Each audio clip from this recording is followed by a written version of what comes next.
ಸ್ನೇಹಿತರೆ ಎಲ್ಲರೂ ಕೂಡ ನಮಸ್ಕಾರಗಳು. ಇಂದಿನ ಕನ್ನಡ ವ್ಯಾಕರಣ ತರಗತಿಯಲ್ಲಿ ದಿನಾಂಕ 29/9/2024ರಲ್ಲಿ ನಡೆದಂಥ ವಿಲೇಜ್ ಅಕೌಂಟೆಂಟ್ ಹುದ್ದೆಯ ಕಡ್ಡಾಯ ಕನ್ನಡ ಪರೀಕ್ಷೆಯ ಪ್ರಶ್ನೆ ಪತ್ರಿಕೆ ಇದಾಗಿರುತ್ತೆ. ಇದಕ್ಕೆ ಸಂಬಂಧಪಟ್ಟಂತೆ ಸಂಭವನೀಯ ಆನ್ಸರ್ ಏನೆಲ್ಲ ಬರ್ತವೆ ಅಂತೇಳಿ ಪ್ರಶ್ನೆ ಪತ್ರಿಕೆಯನ್ನು ಬಿಡಿಸ್ತಾ ಹೋಗೋಣ ಬನ್ನಿ. ಸ್ನೇಹಿತರೆ, ಯಾವುದೇ ಒಂದು ಪ್ರಶ್ನೆ ಪತ್ರಿಕೆಯನ್ನು ನೋಡಿದಾಗ ನಮಗೆ ಬಿಡಿಸಿರೋದು ವಿಶ್ವಸನೀಯವಾಗಿರಬೇಕಾಗಿರುತ್ತೆ. ಕೀ ಉತ್ತರಗಳಿಗೂ ಮತ್ತು ಬಿಡಿಸಿರ್ತಕ್ಕಂಥದ್ದಕ್ಕೂ ಎಲ್ಲರೂ ಕೂಡ ಒಂದು ಆಸೆ ನಿರೀಕ್ಷೆ ಇಟ್ಕೊಂಡೇ ಇದನ್ನೆಲ್ಲ ಮಾಡ್ತಾ ಇರ್ತೀವಿ. ಹಾಗಾಗಿ ತುಂಬ ವಿಶ್ವಸನೀಯ ಉತ್ತರಗಳು ಅಂತ ಹೇಳ್ತಾ ಈ ಒಂದು ವಿಚಾರದಲ್ಲಿ ಮತ್ತೊಂದು ವಿಚಾರ ಏನಪ್ಪ ಅಂತಂದರೆ, ನಮ್ಮ ಏನು ಅನಂತ ಜ್ಞಾನಧಾರೆ ಚಾನಲ್ ಇದೆ, ಇದರಿಂದನೇ ಆಲ್ಮೋಸ್ಟ್ 90% ಎಲ್ಲ ಪ್ರಶ್ನೆಗಳಿಗೂ ಉತ್ತರ ಕವರ್ ಆಗಿದೆ ಮತ್ತು ಎಲ್ಲ ಕಂಟೆಂಟನ್ನು ಕವರ್ ಮಾಡಿದ್ದೀವಿ ಅಂತ ಹೇಳೋದಕ್ಕೆ ಇಷ್ಟಪಡ್ತಾ ಇದ್ದೀವಿ. ಬೇಕಾದರೆ ನಿಮ್ಗೆ ಏನಾದ್ರು ಡೌಟ್ ಇದ್ದರೆ ನೀವೇನು ಮಾಡಿ, ನಮ್ಮ ವಿಡಿಯೋಗಳು ಸಂಬಂಧಪಟ್ಟಂಥ, ಇವಾಗ ಇಲ್ಲಿ ಲೇಖನ ಚಿಹ್ನೆಗಳಿಗೆ ಸಂಬಂಧಪಟ್ಟ ಹಾಗೆ ವಿಡಿಯೋಗಳಿದ್ದಾವೆ, ಅಥವಾ ಇಲ್ಲಿ ಸಂಧಿಗಳಿಗೆ ಸಂಬಂಧಪಟ್ಟಂಥ ವಿಡಿಯೋಗಳಿದ್ದಾವೆ. ಇವನ್ನ ನೋಡಿದಾಗ ನಿಮಗೆ ಹೌದು ಅಂತೇಳಿ ವಿಶ್ವಾಸ ಬರೋ ಮಟ್ಟಕ್ಕೆ ವಿಡಿಯೋಗಳಿದೆ ಅಂತ ಹೇಳ್ತಾ ಇವತ್ತಿನ ತರಗತಿಗೆ ಹೋಗೋಣ ಬನ್ನಿ. ಒಂದನೇ ಪ್ರಶ್ನೆ, ಪ್ರಧಾನ ವಾಕ್ಯದಲ್ಲಿಯ ಅನೇಕ ಉಪವಾಕ್ಯಗಳ ಅಂತ್ಯದಲ್ಲಿ ಮಾತ್ರ ಬರುವ ಲೇಖನ ಚಿಹ್ನೆ ಯಾವುದು ಅಂತ ಹೇಳಿ ಕೇಳಿದರೆ, ಇಲ್ಲಿ ಇದಕ್ಕೆ ಸರಿಯಾದಂಥ ಉತ್ತರ ಏನಾಗಿರುತ್ತೆ ಅಂದರೆ ಅಲ್ಪ ವಿರಾಮ ಆಗುತ್ತೆ. ನೀವು ಬೇಕಾದರೆ ಹೋಗಿ ಲೇಖನ ಚಿಹ್ನೆಗಳು ಟಾಪಿಕನ್ನು ನೋಡಿದಾಗ ನಿಮಗೆ ಇಲ್ಲಿ ಗೊತ್ತಾಗುತ್ತೆ. ಜೊತೆಗೆ ವಾಕ್ಯಗಳಲ್ಲಿ ಕೂಡ ಅದರ ವಿಚಾರ ಬಂದಾಗ ನಿಮಗೆ ಸಿಗ್ತಾ ಇರುತ್ತೆ ಅಂತ ಹೇಳ್ತಾ ಮುಂದೆ ಹೋಗೋಣ ಬನ್ನಿ. ಆ ಊರಿನಿಂದ ನಾನು ಹೊರಟಾಗ ಆಗಲೇ 4 ಗಂಟೆಯಾಗಿತ್ತು. ಗೆರೆ ಎಳೆದ ಪದದ ಯಾವ ಸಂಧಿಗೆ ಸೇರುತ್ತದೆ ಅಂತಂದರೆ, ಇಲ್ಲಿ ವಕಾರಾಗಮ ಸಂಧಿಗೆ ಏನಾಗುತ್ತೆ ಸೇರುತ್ತೆ. ಆ ಪ್ಲಸ್ ಊರಿನಿಂದ ಆ ಊರಿನಿಂದ ಅಂತೇಳಿ ಆಗುತ್ತೆ. ಹಾಗಾಗಿ ಇದು ವಕಾರಾಗಮ ಸಂಧಿ ಇರುತ್ತೆ, ವಕಾರ ಅನ್ನೋದು ಆದೇಶವಾಗಿರುತ್ತೆ. ನೆಕ್ಸ್ಟು, ಮೊದಲೆರಡು ಪದಗಳಿರುವ ಸಂಬಂಧದಂತೆ ಪದಗಳಿಗಿರುವ ಸಂಬಂಧದಂತೆ ಮೂರನೆಯ ಪದಕ್ಕೆ ಸಂಬಂಧಿಸಿದ ಪದವನ್ನು ಬರೀರಿ ಅಂತ ಹೇಳಿದ್ದಾರೆ. ಇದು ರೂಢನಾಮ, ಅಂಕಿತನಾಮ, ಅನ್ವರ್ಥನಾಮದ ಮೇಲೆ ಸಂಬಂಧಪಟ್ಟಂಥ ಪ್ರಶ್ನೆ. ಹುಡುಗ ರೂಢನಾಮ ಆದರೆ ಆವಾಡಿಗ ಏನಾಗುತ್ತೆ ಅಂದರೆ ಅನ್ವರ್ಥನಾಮ ಆಗುತ್ತೆ. ಹೇಗೆ ಅಂತಂದರೆ ಮಾಡ್ತಕ್ಕಂಥ ಕೆಲಸ, ಗುಣ, ಸ್ವಭಾವ ಇವುಗಳ ಮೇಲೆ ನಾವು ಗುರುತಿಸಿದ್ರೆ ಅದನ್ನು ಅನ್ವರ್ಥಕ ನಾಮ ಅಂತೇಳಿ ಕರಿತೀವಿ. ನೆಕ್ಸ್ಟು ಇದಾದಮೇಲೆ ಎಳೆಗರು ಈ ಸಂಧಿ ಪದವನ್ನು ಬಿಡಿಸಿ ಬರೆದಾಗ ಅಂತ ಹೇಳಿ ಬರುತ್ತೆ. ಹಾಗಾಗಿ ಸರಿಯಾದಂಥ ಉತ್ತರ ಎಳೆ ಪ್ಲಸ್ ಕರು, ಎಳೆಗರು. ಇದು ಆದೇಶ ಸಂಧಿಗೆ ಉದಾಹರಣೆ ಆಗಿರುತ್ತೆ. ಹಾಗಾಗಿ ಇದನ್ನೊಂದನ್ನು ನೋಡ್ಕೊಳ್ಳಿ. ನೆಕ್ಸ್ಟು, ಕೆಳಗಿನ ಸರಿಯಾದ ವಾಕ್ಯ ಸಂಯೋಜನೆಯನ್ನು ಗುರುತಿಸಿ ಅಂತ ಹೇಳಿ ಕೇಳಿದ್ದಾರೆ. ಇದಕ್ಕೆ ಸರಿಯಾದಂಥದ್ದು ಮೂರನೇದಾಗುತ್ತೆ. ಸರಿಯಾ 10ನೇ ಶತಮಾನವನ್ನು ಕನ್ನಡ ಸಾಹಿತ್ಯದ ಸುವರ್ಣಯುಗ ಎಂದು ಕರೆಯುತ್ತಾರೆ ಅಂತೇಳಿ. ಹಾಗಾಗಿ ಈ ಟಾಪಿಕನ್ನು ಕೂಡ, ಈ ವಿಚಾರವನ್ನು ಕೂಡ ಏನು ಮಾಡಬೇಕಾಗುತ್ತೆ, ನೀವು ಚೆನ್ನಾಗಿ ನೋಡ್ಕೊಳ್ಳಿ. ನೆಕ್ಸ್ಟು ಇದಾದಮೇಲೆ ಮುಂದಿನ ಪದದ ಜೋಡಣೆಗಳಲ್ಲಿ ಸರಿಯಾದದ್ದನ್ನು ಸರಿ ಹೊಂದದ ಜೋಡಣೆಯನ್ನು ಗುರುತಿಸಿ ಅಂತ ಹೇಳಿದ್ದಾರೆ. ಅಂದರೆ ಯಾವುದು ಸರಿ ಹೊಂದೋದಿಲ್ಲ ಅಂತೇಳಿ. ಇಲ್ಲಿ ತತ್ಸಮ ತದ್ಭವದ ರೀತಿಯಲ್ಲಿ ಕೊಟ್ಟಿದ್ದಾರೆ. ಗ್ರಂಥಿ ಗಂಟು, ಚತುರ್ಥಿ ಚೌತಿ ಕರೆಕ್ಟ್ ಆಗುತ್ತೆ. ಗೂಕ ಗೂಗೆ, ರಿಸಿ ರಿನ ಇದು ಇಲ್ಲಿ ಸೇರೋದಿಲ್ಲ. ಇದು ತತ್ಸಮ ತದ್ಭವದ ವಿಚಾರ ಇರೋದ್ರಿಂದ ತತ್ಸಮ ತದ್ಭವ ವಿಡಿಯೋ ಅಂತೂ ನಮ್ಮದು ಹೆಚ್ಚು ಕಡಿಮೆ ತುಂಬ ಓಡಿದೆ. ಹಾಗಾಗಿ ಅಲ್ಲಿ ನೋಡಿದ್ರೆ ನಿಮಗೆ ಗೊತ್ತಾಗುತ್ತೆ ಅಂತ ಹೇಳ್ತಾ ಮುಂದೆ ಹೋಗೋಣ ಬನ್ನಿ. ಮುಂದಿನ ಹೊಂದಾಣಿಕೆಯಲ್ಲಿ ಸರಿಯಾದ ಪದವನ್ನು ಗುರುತಿಸಿ ಅಂತ ಹೇಳಿದ್ದಾರೆ. ಇಲ್ಲಿ ಸಂಖ್ಯಾವಾಚಕ, ನಾಮವಾಚಕ, ದ್ವಿರುಕ್ತಿ, ಗುಣವಾಚಕ ಅಂತ ಹೇಳಿದ್ದಾರೆ. ಇಲ್ಲಿ ಸರಿಯಾಗಿ ಹೊಂದಾಣಿಕೆ ಆಗ್ತಕ್ಕಂಥದ್ದು ಯಾವುದು ಅಂದರೆ ಗುಣವಾಚಕ. ಗುಣವನ್ನು ಹೇಳುವಂಥದ್ದು ಕೆಟ್ಟದ್ದು, ಒಳ್ಳೆಯದು ಅಂತೇಳಿ. ಮಿಕ್ಕಿದೆಲ್ಲವೂ ಕೂಡ ರಾಂಗ್ ಆಗುತ್ತೆ, ನೋಡ್ಕೊಳ್ಳಿ. ನೆಕ್ಸ್ಟು ಹೊಂದಿಸಿ ಬರೆಯಿರಿ ಕೇಳಿದರೆ, ತತ್ಸಮಗಳನ್ನ ತದ್ಭವದ ಜೊತೆ ಹೊಂದಿಸಿ ಬರೆಯಿರಿ ಅಂತೇಳಿ. ಇದಕ್ಕೆ ಸರಿಯಾದಂಥ ಉತ್ತರ ಯಾವುದು ಅಂದರೆ ಮೊದಲನೇದೇ ಎ ಆಪ್ಷನ್ನೇ ಆಗುತ್ತೆ. ಹೇಗೆ ಅಂದರೆ ಪುಸ್ತಕ ಅಂತಂದರೆ ಒತ್ತಿಗೆ, ಸಂಸ್ಕೃತ ಅಂತಂದರೆ ಸಕ್ಕದ, ಕರ್ತೃ ಕತ್ತಾರ, ಕರ್ತಾರ, ದೀಪಿಕಾ ದೀವಿಗೆ ಇವು ಸರಿಯಾದಂಥ ಉತ್ತರ ಆಗುತ್ತೆ ಅಂತ ಹೇಳ್ತಾ ನೆಕ್ಸ್ಟ್ ಮುಂದೆ ಗುಂಪಿಗೆ ಸೇರದ ಪದದ ಜೋಡಿ ಗುರುತಿಸಿ ಅಂತ ಹೇಳಿದ್ದಾರೆ. ಪ್ರಶ್ನೆಗಳನ್ನ ಓದ್ಕೊಳ್ಳೋದು ಕೂಡ ತುಂಬ ಇಂಪಾರ್ಟೆಂಟ್ ಆಗಿರುತ್ತೆ ಸ್ನೇಹಿತರೆ. ಹಾಗಾಗಿ ನೋಡ್ಕೊಳ್ಳಿ. ಇಲ್ಲಿ ಯಾವುದು ಗುಂಪಿಗೆ ಸೇರೋದಿಲ್ಲ ಅಂದರೆ ರಕ್ಷೆ ಅಂದರೆ ಶಿಕ್ಷೆ, ಪಂಡಿತ ಪಾಮರ, ಕೊನರು ಕಮರು, ತೆಗಳಿಕೆ ಬಿಕ್ಕಳಿಕೆ ಇದು ವಿರುದ್ಧಾರ್ಥಕ ಪದ ರೂಪದಲ್ಲಿರುತ್ತೆ. ಹಾಗಾಗಿ ಡಿ ಸರಿ. ಗುಂಪಿಗೆ ಸೇರದಂಥ ಪದ ಯಾವುದು ಅಂತಂದರೆ ಡಿ ಅಂತಕ್ಕಂಥದ್ದು ಸರಿಯಾದಂಥ ಉತ್ತರ ಆಗಿರುತ್ತೆ. ಅಕ್ಷರವನ್ನು ವರ್ಣ ಎಂದು ಮೊದಲು ಕರೆದವರು ಯಾರು ಅಂತಂದರೆ ಕೇಶಿರಾಜ ಅಂತಕ್ಕಂಥದ್ದು ಆಗಿರುತ್ತೆ. ನೆಕ್ಸ್ಟು ಐ ಔ ಇವುಗಳನ್ನ ಆಲ್ರೆಡಿ ಹೇಳಿದ್ದೀವಿ, ನಿಮಗೆ ಈಸಿಯಾಗಿ ಗೊತ್ತಾಗುತ್ತೆ. ಇವುಗಳನ್ನ ಸಂಧ್ಯಾಕ್ಷರಗಳು ಅಂತೇಳಿ ಕರಿತೀವಿ. ನೆಕ್ಸ್ಟು ಮುಂದೆ ಹೋಗೋಣ ಬನ್ನಿ. ಕೆಳಗಿನ ಪದಗಳಲ್ಲಿ ಯಾವುದು ಸಜಾತಿ ಒತ್ತಕ್ಷರ ನಿಮಗೆ ಈಸಿಯಾಗಿ ಗೊತ್ತಾಗುತ್ತೆ. ಸಜಾತಿ ಅಂತಂದರೆ ಅದೇ ಜಾತಿಯ ಒತ್ತಕ್ಷರ ಬರುವಂಥದ್ದು. ಇಲ್ಲಿ ಅಕ್ಕ ಅಂತಕ್ಕಂಥದ್ದು ಏನಾಗುತ್ತೆ ನಿಮಗೆ ಸಜಾತಿ ಒತ್ತಕ್ಷರ ಆಗಿರುತ್ತೆ. ನೆಕ್ಸ್ಟು ವ್ಯಂಜನಗಳಿಗೆ ಸ್ವರಗಳು ಸೇರಿ ಆಗುವ ಅಕ್ಷರಗಳು ಯಾವುವು ಅಂತೇಳಿ ಆಲ್ರೆಡಿ ಹೇಳಿದ್ವಿ ಸ್ನೇಹಿತರೆ. ಯಾಕೆ ಅಂದರೆ ಮೀನಿಂಗ್ಗಳನ್ನ ಕೇಳುವಂಥ ಸಾಧ್ಯತೆಗಳು ಜಾಸ್ತಿ ಇರುತ್ತೆ. ಹಾಗಾಗಿ ನಾವು ಮೀನಿಂಗ್ಗಳನ್ನು ಅರ್ಥಗಳನ್ನು ಚೆನ್ನಾಗಿ ಅರ್ಥೈಸ್ಕೊಂಡಿರಬೇಕಾಗುತ್ತೆ.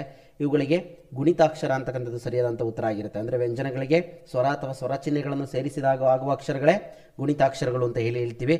ಹಾಗಾಗಿ ಗುಣಿತಾಕ್ಷರ ಸರಿಯಾದಂಥ.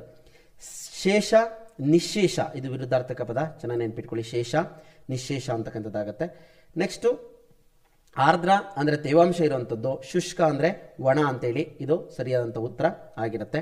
ನೆಕ್ಸ್ಟು ವರ್ತಮಾನ ಕಾಲದಲ್ಲಿ ಧಾತುವಿಗೂ ಆಖ್ಯಾತ ಪ್ರತ್ಯಯಕ್ಕೂ ಮಧ್ಯದಲ್ಲಿ ಬರುವ ಕಾಲಸೂಚಕ ಪ್ರತ್ಯಯ ಯಾವುದು ಅಂತ ಹೇಳಿದರೆ ವರ್ತಮಾನ ಕಾಲ ಅಂದರೆ ಆಲ್ರೆಡಿ ಕಾಲಸೂಚಕ ಪ್ರತ್ಯಯನು ಉತ್ತ ಅಂತೇಳಿ ನೀವು ಗುರುತಿಸಬೇಕಾಗುತ್ತೆ.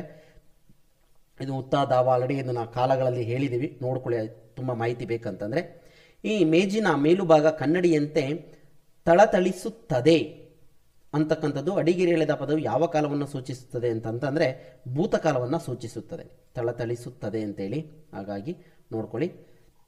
ನೆಕ್ಸ್ಟು ಕೆಳಗಿನ ಪದಗಳಲ್ಲಿ ಭಾವನಾಮಕ್ಕೆ ಉದಾಹರಣೆ, ಭಾವನೆ ಹೇಳುವಂಥದ್ದು ಯಾವುದು ಅಂತ ಹೇಳಿ. ಇಲ್ಲಿ ಪುಸ್ತಕ ಭಾವನೆ ಹೇಳೋದಿಲ್ಲ, ಸ್ವಾತಿ ಭಾವನೆ ಹೇಳೋದಿಲ್ಲ, ನದಿ ಭಾವನೆ ಹೇಳೋದಿಲ್ಲ. ಇಲ್ಲಿ ಭಾವನೆ ಹೇಳುವಂಥದ್ದು ಪ್ರೀತಿ. ಇವು ಭಾವನಾಮಗಳಾಗಿರುತ್ತವೆ. ನೆಕ್ಸ್ಟು ಉಕ್ಕರಿಸು ಅಂತಂದ್ರೆ ಈ ಪದದ ಸಮಾನಾರ್ಥಕ ಪದ ಏನು ಅಂದರೆ ಕುದಿಸು ಅಂತ ಹೇಳಿ. ಓಕೆನಾ. ಇಲ್ಲಿ ನಮಗೆ ಉಗ್ಗು ಅಂತಲೂ ಆಗ್ಬಿಡುತ್ತೆ, ಉಗ್ಗು ಅಂದರೆ ಬೇರೆ ಅರ್ಥ ಆಗುತ್ತೆ. ಇಲ್ಲಿ ಉಕ್ಕರಿಸು ಅಂದರೆ ಕುದಿಸು ಅನ್ನೋದೇ ಸರಿಯಾದಂಥ ಉತ್ತರ ಆಗಿರುತ್ತೆ. ನೆಕ್ಸ್ಟು 20ನೇದು ಕೆಳಗಿನವುಗಳಲ್ಲಿ ಹೊಂದಾಣಿಕೆಯಾಗದ ಜೋಡಿ ಯಾವುದು ಅಂತ ನಾವು ಪ್ರಶ್ನೆಗಳನ್ನು ಓದ್ಕೊಳ್ಳೋದು ತುಂಬ ಇಂಪಾರ್ಟೆಂಟ್ ಆಗಿರುತ್ತೆ. ಇಲ್ಲಿ ಹೊಂದಾಣಿಕೆ ನಿರ್ವಾಣ ಅಂದರೆ ಮೋಕ್ಷ ಕರೆಕ್ಟ್ ಇದೆ. ತಾತ್ಪರ್ಯ ಅಂತಂದರೆ ಇದು ಇಲ್ಲಿ ಕನ್ಫ್ಯೂಸ್ ಇದೆ ಸ್ನೇಹಿತರೆ. ಯಾಕೆ ಅಂತಂದರೆ ಇಲ್ಲಿ ತಾತ್ಪರ್ಯ ಅಂದರೆ ಉದ್ದೇಶ, ಆದೇಶ, ಅಭಿಪ್ರಾಯ ಅಂತ ಬರುತ್ತೆ. ಆದರೆ ತಾತ್ವಿಕ ಅಂತ ಬಂದರೆ ತತ್ವ ಅಂತ ಆಗುತ್ತೆ. ಓಕೆ. ಟಿಸಿಲು ಅಂದರೆ ಕೊಂಬೆ ಕರೆಕ್ಟ್ ಇದೆ. ಕುಕ್ಕುಟ ಅಂದರೆ ಕೋಳಿ, ಹುಂಜ ಎರಡೂ ಕೂಡ ಕೊಟ್ಟಿದ್ದಾರೆ. ಹಾಗಾಗಿ ಇದು ಡೌಟ್ ಇದೆ ಯಾವುದಕ್ಕೆ ಹೊಂದಾಣಿಕೆ ಆಗೋದಿಲ್ಲ ಅಂತೇಳಿ. ಸರಿಯಾದ ಹೊಂದಾಣಿಕೆಯಾಗದ ಜೋಡಿ ಯಾವುದು ಅಂತ ಹೇಳಿದ್ದಾರೆ. ಹಾಗಾಗಿ ಮೋಕ್ಷ, ಕೊಂಬೆ, ಕೋಳಿ ಅಂದರೆ ಹೊಂದಾಣಿಕೆ ಆಗದ ಅಂತಂದರೆ ಇಲ್ಲಿ ತಾತ್ಪರ್ಯದ್ದೇ ಆಗುತ್ತೆ ಸರಿಯಾದಂಥ ಉತ್ತರ. ಯಾಕೆ ಅಂತಂದರೆ ಇಲ್ಲಿ ನಿರ್ವಾಣ, ಮೋಕ್ಷ ಅನ್ನೋದು ಕೂಡ ಅರ್ಥ ಆಗುತ್ತೆ. ಟಿಸಿಲು ಅಂದ್ರೆ ಕೊಂಬೆ, ಕುಕ್ಕುಟ ಕೋಳಿ, ಹುಂಜ ಅಂತ ಆಗುತ್ತೆ. ಇಲ್ಲಿ ತಾತ್ಪರ್ಯ ಅಂದರೆ ತತ್ವ ಅಂತಕ್ಕಂಥದ್ದು ಆಗುತ್ತೆ ಅಂತ ಹೇಳಿ ಹೊಂದಾಣಿಕೆ ಆಗದ ಜೋಡಿ ಇದೇ ಆಗಿರುತ್ತೆ. ನೋಡ್ಕೊಳ್ಳಿ, ನೋಡೋಣ. ನೆಕ್ಸ್ಟು ಇದಾದಮೇಲೆ ಕೆಳಗೆ ನೀಡಿರುವ ಪದಗಳಲ್ಲಿ ಸರಿಯಾದ ಅರ್ಥವುಳ್ಳ ಪದದ ಜೋಡಿಯನ್ನು ಗುರುತಿಸಿ, ಸರಿಯಾದ ಅರ್ಥವುಳ್ಳ ಪದದ ಜೋಡಿಯನ್ನು ಗುರುತಿಸಿ ಅಂತೇಳಿ ಕೇಳಿದ್ದಾರೆ. ಇಲ್ಲಿ ಪನ್ನಗ ಅಂತಂದರೆ ಹಾವು, ಸರ್ಪ ಅಂತೇಳಿ. ಕಾಂತಿ ಅಂದರೆ ಒಳಪು, ಚೆಲುವು ಅಂತ ಹೇಳಿ ಆಗುತ್ತೆ. ಸೂರ್ಯ ಅಂತಂದರೆ ನೇಸರು, ರವಿ, ಬ್ರಹ್ಮ, ಹುಟ್ಟು ಆಗುತ್ತೆ. ಬವರ ಅಂತಂದರೆ ಅಜ ಅಂತಂದರೆ ಇಲ್ಲಿ ಬ್ರಹ್ಮ ಅನ್ನೋ ಮೀನಿಂಗ್ ಬರುತ್ತೆ. ಹಾಗಾಗಿ ಸರಿಯಾದ ಅರ್ಥವುಳ್ಳ ಜೋಡಿ ಯಾವುದು ಅಂತಂದರೆ ಎಲ್ಲವೂ ರಾಂಗ್ ಆಗಿದ್ದಾವೆ. ಇಲ್ಲಿ ಬವರ ಅಂತಂತಂದರೆ ಯುದ್ಧ ಅಂತ ಹೇಳಿ ಬರುತ್ತೆ. ಯುದ್ಧ ಅಂದರೆ ಜಗಳ, ಇದು ಸರಿಯಾದಂಥ ಉತ್ತರ ಆಗಿರುತ್ತೆ. ನೆಕ್ಸ್ಟು ಕನ್ನಡ ನಾಡಿನ ಭೋಜ ಎಂದು ಪ್ಲಸ್ ವಿಕ್ರಮಾದಿತ್ಯ ಎಂದು ಕರೆಸಿಕೊಂಡವರು ಯಾರು ಅಂತಂದರೆ ಮುಮ್ಮಡಿ ಕೃಷ್ಣರಾಜ ಒಡೆಯರ್ ಆಗಿರ್ತಾರೆ. ನೆಕ್ಸ್ಟು ಆಶ್ಮಾರೋಹಣ ಅಂತಂದರೆ ಇಲ್ಲಿ ಆಶ್ಮ ಅಂತಂದರೆ ಪದದ ಅರ್ಥ ಏನು ಅಂದರೆ ಕಲ್ಲು ಅಂತೇಳಿ. ಆಶ್ಮ ಅಂದರೆ ಕಲ್ಲು, ಕಲ್ಲನ್ನು ಏರುವುದಕ್ಕೆ, ರೋಹಣ ಅಂದರೆ ಹತ್ತುವಂಥದ್ದು. ಆಶ್ಮಾರೋಹಣ ಅಂತಂದರೆ ಕಲ್ಲನ್ನು ಏರುವುದು ಅಂತೇಳಿ ಆಗುತ್ತೆ. ನೆಕ್ಸ್ಟು ಮುಂದೆ ಹೋಗೋಣ ಬನ್ನಿ. ಈ ಮುಂದಿನ ಹೇಳಿಕೆ ಮತ್ತು ವಿವರಣೆಯನ್ನು ಗಮನಿಸಿ. ಯತಿ ಎಂದರೆ ವಿರಾಮ ಅಂತೇಳಿ. ಓಕೆ. ಲಯದಲ್ಲಿ ಯತಿಯು ಬಿಡುವುದನ್ನು ಸೂಚಿಸುವುದಿಲ್ಲ ಅಂತ ಇದೆ. ಇಲ್ಲಿ ಹೇಳಿಕೆ ಮತ್ತು ವಿವರಣೆ ಎರಡೂ ಕೂಡ ಸರಿಯಾಗಿ ಇರ್ತವೆ. ಓಕೆ, ನೋಡ್ಕೊಳ್ಳಿ ಇದನ್ನು. ನೆಕ್ಸ್ಟು ನಮ್ಮ ಉಪಾಧ್ಯಾಯರು ಎಂಬುದನ್ನು ವಿಭಕ್ತಿ ಪಲ್ಲಟಗೊಳಿಸಿ ಕೊಟ್ಟಿರುವ ಆಯ್ಕೆಗಳಲ್ಲಿ ಸರಿಯಾದದ್ದು ಯಾವುದು ಅಂತ ಹೇಳಿ ಕೇಳಿದರೆ ಸ್ನೇಹಿತರೆ ಇಲ್ಲಿ ನಮಗೆ ತುಂಬ ಕನ್ಫ್ಯೂಸ್ ಆಗುತ್ತೆ. ನಾವು ವಿಭಕ್ತಿ ಪಲ್ಲಟವನ್ನು ಮಾಡಬೇಕಾದ್ರೆ ಇಲ್ಲಿ ನಮ್ಮ ಆ ಇದೆ, ಷಷ್ಠಿ ವಿಭಕ್ತಿ ಪ್ರತ್ಯಯ ಇದೆ. ಷಷ್ಠಿ ವಿಭಕ್ತಿ ಪ್ರತ್ಯಯಕ್ಕೆ ನಾವೇನು ಮಾಡಬೇಕಾಗುತ್ತೆ, ಚತುರ್ಥಿ ವಿಭಕ್ತಿ ಪ್ರತ್ಯಯದ ಸ್ಥಳ ಪಲ್ಲಟವನ್ನು ಮಾಡಬೇಕಾಗುತ್ತೆ. ಇದು ಗ್ರಾಮೆಟಿಕಲಿ ಸರಿಯಾದಂಥ ಉತ್ತರ. ಇಲ್ಲಿ ನಮಗೆ ಉಪಾಧ್ಯಾಯರು ಅಂತಕ್ಕಂಥದ್ದು ಸರಿಯಾದಂಥ ಉತ್ತರ ಆಗಿರುತ್ತೆ. ಷಷ್ಠಿಗೆ ಏನು ಮಾಡಬೇಕಾಗುತ್ತೆ, ಚತುರ್ಥಿ ವಿಭಕ್ತಿಯ ಪ್ರತ್ಯಯವನ್ನು ಅಪ್ಲೈ ಮಾಡಬೇಕಾಗುತ್ತೆ. ನೆಕ್ಸ್ಟು ಮುಂದಿನ ಯಾವ ವಚನಕಾರರ ಅಂಕಿತ ನಾಮಗಳು ಸರಿಯಾಗಿವೆ ಗುರುತಿಸಿ ಅಂತೇಳಿ ಹೇಳಿದರೆ ಅಕ್ಕ ಮಹಾದೇವಿ ಚನ್ನಮಲ್ಲಿಕಾರ್ಜುನ ಆಗಬೇಕಿತ್ತು, ತಪ್ಪಾಗಿದೆ. ಬಸವಣ್ಣ ಕೂಡಲ ಸಂಗಮ ದೇವ ಆಗಬೇಕಿತ್ತು, ತಪ್ಪಾಗಿದೆ. ಹಾಗಾಗಿ ಇಲ್ಲಿ ಸರಿಯಾದಂಥ ಉತ್ತರ ಯಾವುದು ಅಂತಂದರೆ ಮಡಿವಾಳ ಮಾಚಿದೇವ ಕಲಿದೇವರ ದೇವ ಕರೆಕ್ಟ್ ಇದೆ. ಉರಿಲಿಂಗ ಪೆದ್ದಿ ಪ್ರಿಯ ವಿಶ್ವೇಶ್ವರ ಅಂತಕ್ಕಂಥದ್ದು ಸರಿಯಾದಂಥ ಉತ್ತರ ಆಗಿದೆ. ಅಂದರೆ ಸಿ ಮತ್ತು ಇಲ್ಲಿ ಡಿ ಸರಿಯಾದಂಥ ಉತ್ತರ ಆಗಿರುತ್ತೆ. ನೆಕ್ಸ್ಟು ಕೆಳಗಿನ ಯಾವ ಪದಗಳಲ್ಲಿ ಶುದ್ಧ ರೂಪ ಯಾವುದು, ಕೆಳಗಿನ ಪದಗಳಲ್ಲಿ ಶುದ್ಧ ರೂಪ ಯಾವುದು ಅಂತ ಹೇಳಿ ಕೇಳಿದ್ದಾರೆ. ಶುದ್ಧ ಅಶುದ್ಧ ರೂಪದಲ್ಲಿ ನೋಡ್ಕೊಳ್ಬೇಕಾಗುತ್ತೆ. ನಮಗೆ ಕನ್ಫ್ಯೂಸ್ ಆಗಿಬಿಡುತ್ತೆ. ಜಾತ್ಯಾತೀತನ ಜಾತ್ಯತೀತನ ಅಂತೇಳಿ. ಈ ಜಾತ್ಯತೀತ ಅಂತಕ್ಕಂಥದ್ದೇ ಸರಿಯಾದಂಥ ಉತ್ತರ ಆಗಿರುತ್ತೆ, ನೋಡ್ಕೊಳ್ಳಿ. ನೆಕ್ಸ್ಟ್, ದಿಕ್ ಪ್ಲಸ್ ದೇಶ ಈ ಪದವನ್ನು ಕೂಡಿಸಿ ಬರೆದಾಗ ಒದಗುವ ಸರಿಯಾದ ರೂಪ ಯಾವುದು ಅಂತ ಹೇಳಿ ಕೇಳಿದ್ದಾರೆ. ಸಂಧಿ ರೂಪದಲ್ಲಿ ದಿಗ್ದೇಶ ಅಂತಕ್ಕಂಥದ್ದು ಸರಿಯಾದಂಥ ಉತ್ತರ ಆಗಿರುತ್ತೆ. ಸೆಕೆಂಡ್ ಬಂತು. ನೆಕ್ಸ್ಟ್ ನೋಡ್ಕೊಳ್ಳಿ, ಉದಕ, ಜಲ, ತೋಯ, ಸಲಿಲ, ಅಂಬು ಪದ. ಈ ಪದಗಳ ಸಮಾನಾರ್ಥಕ ಪದ ಯಾವುದು ಅಂತಂದರೆ ನೀರು ಅಂತೇಳಿ. ಓಕೆನಾ, ನೀರು ಅಂತಕ್ಕಂಥದ್ದು ಸರಿಯಾದಂಥ ಉತ್ತರ ಆಗಿರುತ್ತೆ. ನೆಕ್ಸ್ಟು, ಕನ್ನಡ ಕಾದಂಬರಿ ಪಿತಾಮಹ ಎಂದು ಯಾರನ್ನ ಕರಿತೀವಿ ಅಂದರೆ ಗಳಗನಾಥರನ್ನ ಕನ್ನಡ ಕಾದಂಬರಿ ಪಿತಾಮಹ ಅಂತೇಳಿ ಕರಿತೀವಿ. ನೆಕ್ಸ್ಟು, ಮುಂದಿನ ಕವಿ ಕೃತಿಗಳ ಸರಿಯಾದಂಥ ಆಯ್ಕೆ ಯಾವುದು ಅಂತ ಹೇಳಿ ಕೇಳಿದ್ದಾರೆ. ಇಲ್ಲಿ ಸರಿಯಾದಂಥ ಆಯ್ಕೆ ಯಾವುದು ಅಂತಂದರೆ ದರಾ ಬೇಂದ್ರೆಯವರ ನಾದಲೀಲೆ ಅಂತಕ್ಕಂಥದ್ದೇ ಸರಿಯಾದ ಅರ್ಥ ಆಗಿರುತ್ತೆ. ಇಲ್ಲಿ ಸಮುದ್ರ ಗೀತೆಗಳನ್ನು ಬರೆದಿರ್ತಕ್ಕಂಥವ್ರು ವಿಕ್ರು ಗೋಕಾಕ್, ಮಾಯಾಲೋಕವನ್ನು ಬರೆದಿರ್ತಕ್ಕಂಥವ್ರು ಪೂರ್ಣಚಂದ್ರ ತೇಜಸ್ವಿಯವರು, ತಲೆದಂಡ ಗಿರೀಶ್ ಕಾರ್ನಾಡ್ ಅವರ ಒಂದು ಕೃತಿಯಾಗಿರುತ್ತೆ. ಇದನ್ನು ಕೂಡ ರೀಸೆಂಟಾಗಿ ಎಕ್ಸಾಮ್ಗೆ ಒಂದು ದಿನ ಮುಂಚಿತವಾಗಿ ವಿಡಿಯೋವನ್ನು ಮಾಡಾಕಿದ್ವಿ. ಇದರಲ್ಲೂ ಕೂಡ ಒಂದು 2-3 ಬಂದಿದ್ದಾವೆ ಸಾಹಿತ್ಯ ಆಧಾರದ ಮೇಲೆ ಪ್ರಶ್ನೆಗಳು ಅಂತ ಹೇಳ್ತಾ ನೆಕ್ಸ್ಟ್ ಮುಂದೆ ಹೋಗೋಣ ಬನ್ನಿ.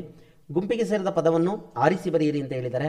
ಇವೆಲ್ಲ ತದ್ಭವ ರೂಪ ಆದರೆ ಇದು ತತ್ಸಮ ರೂಪ ಆಗಿರುತ್ತೆ. ಹಾಗಾಗಿ ಇದು ಕೂಡ ಒಂದು ಗುಂಪಿಗೆ ಸೇರೋದಿಲ್ಲ. ತತ್ಸಮ ತದ್ಭವದ ಆಧಾರದ ಮೇಲೆ ಇದನ್ನು ಕೇಳಿದ್ದಾರೆ.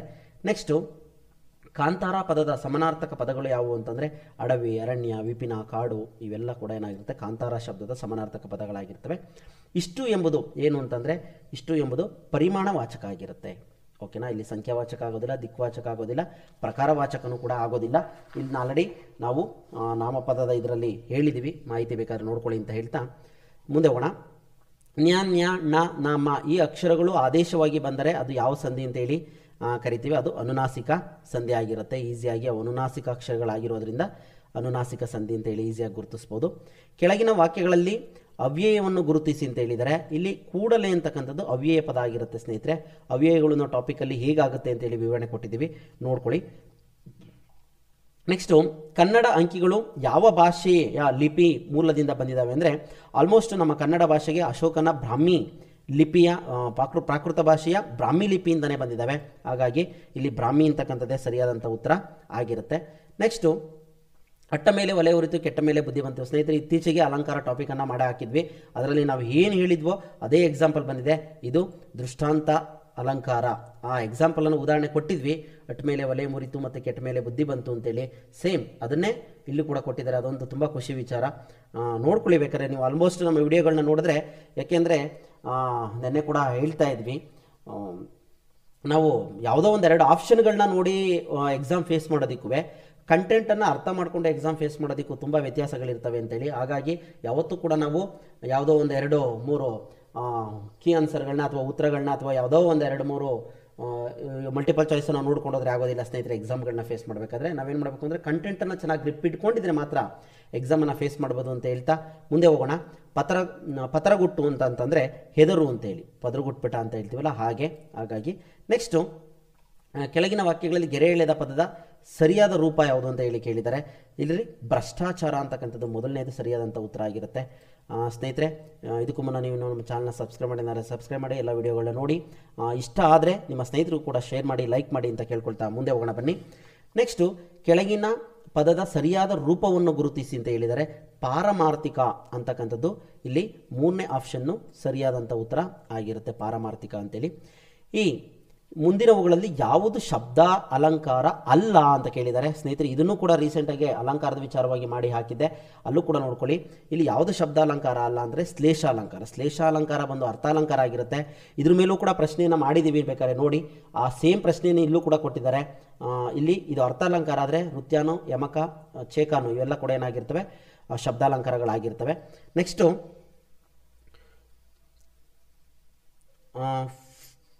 ಫೋರೆನ್ಸಿಕ್ ಸೈನ್ಸ್ ಅಂತಂದರೆ ಏನು ಅಂತ ಹೇಳಿ ಒಂದು ಪ್ರಶ್ನೆಯನ್ನು ಕೇಳಿದ್ದಾರೆ. ಇದು ವಿಧಿವಿಜ್ಞಾನ ಅಂತಕ್ಕಂಥದ್ದು ಸರಿಯಾದಂಥ ಉತ್ತರ ಆಗಿರುತ್ತೆ. ನೆಕ್ಸ್ಟು, ಏಕೈಕ ಪದವು ವೃದ್ಧಿ ಸಂಧಿಗೆ ಉದಾಹರಣೆಯಾದರೆ ಊರಲ್ಲಿ ಎಂಬುದು ಯಾವ ಸಂಧಿ? ಆಲ್ರೆಡಿ ಹೇಳಿದ್ದೀವಿ. ಊರು ಅನ್ನೋದು ಕನ್ನಡ ಶಬ್ದ ಆಗಿರುತ್ತೆ. ಊರು ಪ್ಲಸ್ ಅಲ್ಲಿ, ಊರಲ್ಲಿ ಅಂತಕ್ಕಂಥದ್ದು ಲೋಪಸಂಧಿ ಆಗುತ್ತೆ. ನೆಕ್ಸ್ಟು, ಕಳುಬ್ಯಾರೆ ಪದದ ಗ್ರಾಂಥಿಕ ರೂಪ ಯಾವುದು ಅಂತಂದರೆ ಕಳುಹಿಸಿದ್ದಾರೆ ಅಂತ. ಆಲ್ರೆಡಿ ಕಳುಹ್ಯಾರೆ ಅಂತಂದರೆ ಆಲ್ರೆಡಿ ಕಳಿಸಿದ್ದಾರೆ, ಕಳುಹಿಸುತ್ತಿದ್ದಾರೆ ಅಂದರೆ ವರ್ತಮಾನ ಆಗುತ್ತೆ. ಕಳುಹ್ಯಾರೆ ಅಂದರೆ ಇದು ಭೂತಕಾಲ ಆಗುತ್ತೆ, ಆಲ್ರೆಡಿ ಮುಂಚೆನೆ ಕಳಿಸಿದ್ದಾರೆ ಅಂತ. ಹಾಗಾಗಿ ಕಳುಹಿಸಿದ್ದಾರೆ ಅನ್ನೋದು ಗುರುತಾಗಬೇಕಾಗುತ್ತೆ. ನೆಕ್ಸ್ಟು ಕರ್ಮಣಿ ಪ್ರಯೋಗದಲ್ಲಿ ಕ್ರಿಯಾಪದ ಲಿಂಗವು ಯಾವುದಾಗಿರುತ್ತದೆ ಅಂತೇಳಿ ಕೇಳಿದ್ದಾರೆ. ಅಂದರೆ ಇಲ್ಲಿ ಲಿಂಗ ನಿರ್ಬಂಧವಿಲ್ಲ. ಸ್ತ್ರೀಲಿಂಗದಲ್ಲಿದ್ದರೆ ಸ್ತ್ರೀಲಿಂಗ ರೂಪದಲ್ಲಿರುತ್ತೆ, ಪುಲ್ಲಿಂಗ ಇದ್ದರೆ ಪುಲ್ಲಿಂಗ ರೂಪದಲ್ಲಿರುತ್ತೆ. ಉದಾಹರಣೆಗೆ ಉಮಾ ಮಾಲೆಯನ್ನು ಕಟ್ಟಿದಳು, ಮಾಲೆಯು ಉಮಾಳಿಂದ ಕಟ್ಟಲ್ಪಟ್ಟಿತ್ತು ಅಂತ. ಇಲ್ಲಿ ಲಿಂಗ ಏನು ಬರೋದಿಲ್ಲ. ರಾಮ ರಾವಣನನ್ನು ಕೊಂದನು, ರಾವಣನು ರಾಮನಿಂದ ಕೊಲ್ಲಲ್ಪಟ್ಟನು. ಹಾಗಾಗಿ ಇಲ್ಲಿ ಲಿಂಗ ನಿರ್ಬಂಧ ಇರೋದಿಲ್ಲ. ಪುಲ್ಲಿಂಗ ಬಂದರೆ ಪುಲ್ಲಿಂಗ, ಸ್ತ್ರೀಲಿಂಗ ಬಂದರೆ ಸ್ತ್ರೀಲಿಂಗ, ನಪುಂಸಕ ಬಂದರೆ ನಪುಂಸಕ ಲಿಂಗ ಬರ್ತಾ ಹೋಗುತ್ತೆ. ಹೀಗಾಗಿ ನೆಕ್ಸ್ಟು ಮುಂದಿನ ಪದಗಳಲ್ಲಿ ಗುಂಪಿಗೆ ಸೇರದಿರುವುದನ್ನು ಗುರುತಿಸಿ ಅಂತ. ನೀಡಿ, ನಡೆಯಲಿ, ಬನ್ನಿ, ಮಾಡೀರಿ ಅಂತ ಹೇಳಿದ್ದಾರೆ. ಇಲ್ಲಿ ಮಾಡೀರಿ ಅಂತಕ್ಕಂಥದ್ದು ಏನಾಗುತ್ತೆ, ಸಂಭಾವನಾರ್ಥಕ ಆಗುತ್ತೆ. ಇವೆಲ್ಲ ಬನ್ನಿ, ನೀಡಿ, ಆಶೀರ್ವಾದ, ಆಜ್ಞೆ, ಅಪ್ಪಣೆ ಇವೆಲ್ಲ ಏನಾಗಿರುತ್ತೆ, ವಿದ್ಯಾರ್ಥಕ ಆಗುತ್ತೆ. ಯಾವ ಆಧಾರದ ಮೇಲೆ ಇವನ್ನ ಗುರುತಿಸಬೇಕು ಅಂದರೆ ಸಂಭಾವನಾರ್ಥಕ, ವಿದ್ಯಾರ್ಥಕ, ನಿಷೇಧಾರ್ಥಕ ಬರುತ್ತೆ. ಇಲ್ಲಿ ಬನ್ನಿ, ನಡೆಯಲಿ, ನೀಡಿ ಇವೆಲ್ಲ ಏನಾಗುತ್ತೆ, ವಿದ್ಯಾರ್ಥಕ ರೂಪದಲ್ಲಿ ಆಜ್ಞೆ, ಆದೇಶ, ಆಶೀರ್ವಾದ ಇವೆಲ್ಲ ಹೇಳಿದ್ದೀವಿ. ಇಲ್ಲಿ ಮಾಡೀರಿ ಅಂತಕ್ಕಂಥದ್ದು ಏನಾಗುತ್ತೆ, ಸಂಭಾವನಾರ್ಥಕ ರೂಪದಲ್ಲಿರುತ್ತೆ. ಹಾಗಾಗಿ ನೆಕ್ಸ್ಟ್ ನೀವು ಕೆಲಸವನ್ನು ಮಾಡೀರಿ, ನೀವು ಮಾಡಿದ್ರೂ ಮಾಡ್ಬೋದು, ಮಾಡದಲ್ಲೇ ಇರ್ಬೋದು. ಹಾಗಾಗಿ ಇದು ಸೇರೋದಿಲ್ಲ.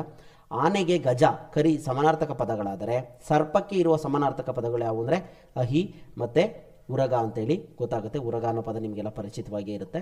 ನೆಕ್ಸ್ಟು 49ನೇದಕ್ಕೆ ನೋಡ್ತಾ ಹೋಗೋಣ. ಈ ಮುಂದಿನ ಹೇಳಿಕೆಗಳನ್ನು ಗಮನಿಸಿ. ಅದರಲ್ಲಿ ಯಾವುದೋ ಸರಿಯಾಗಿರೋ ತಪ್ಪಾಗಿರುವುದನ್ನು ಹೇಳಿಕೆಗಳಲ್ಲಿ ತಪ್ಪಾಗಿರುವುಗಳನ್ನು ಗುರುತಿಸಿ ಅಂತ ಕೇಳಿದ್ದಾರೆ. ಇಲ್ಲಿ ಡಿ ಮಾತ್ರ ಸಂಸ್ಕೃತದಿಂದ ಹೊಸದಾಗಿ ಸ್ವೀಕರಿಸಿದ ಶಬ್ದಗಳು ತದ್ಭವಗಳಾಗಿರ್ತವೆ ಅನ್ನೋದು ಸೇರಿದರೆ ತತ್ಸಮ ತದ್ಭವಕ್ಕೆ ಸಂಬಂಧಪಟ್ಟಂಗೆ ಮೀನಿಂಗನ್ನು ಕೊಟ್ಟಿದ್ದಾರೆ, ಓದ್ಕೊಳ್ಳಿ. ಇದರಲ್ಲಿ ಯಾವುದು ಸೇರೋದಿಲ್ಲ ಅಂದರೆ ಡಿ ಮಾತ್ರ ಸೇರೋದಿಲ್ಲ. ಓಕೆನಾ. ತತ್ಸಮ ತದ್ಭವದ ಉದಾಹರಣೆಗಳನ್ನ ಅಥವಾ ಡೆಫಿನೇಷನ್ನ ತಿಳ್ಕೊಳ್ಳಿ ಅಂತ ಸಾಕಷ್ಟು ಒತ್ತಿ ಹೇಳಿದ್ದೆ. ನಮ್ಮ ಎಲ್ಲ ವಿಡಿಯೋಗಳಲ್ಲಿ ಹೇಳಿದ್ದೆ ಸ್ನೇಹಿತರೆ, ನೀವು ಮೀನಿಂಗನ್ನು ಚೆನ್ನಾಗಿ ತಿಳ್ಕೊಳ್ಳಿ ಅಂತ ಹೇಳಿ. ಅದರದ್ದು ಮೀನಿಂಗನ್ನು ತಿಳ್ಕೊಂಡಿದ್ರೆ ಮಾತ್ರ, ಕಂಟೆಂಟ್ ಗ್ರಿಪ್ ಇಟ್ಕೊಂಡಿದ್ರೆ ಮಾತ್ರ ನಾವು ಈ ಥರದ ಪ್ರಶ್ನೆಗಳಿಗೆ ಉತ್ತರಿಸೋದಕ್ಕೆ ಸಾಧ್ಯ ಆಗುತ್ತೆ.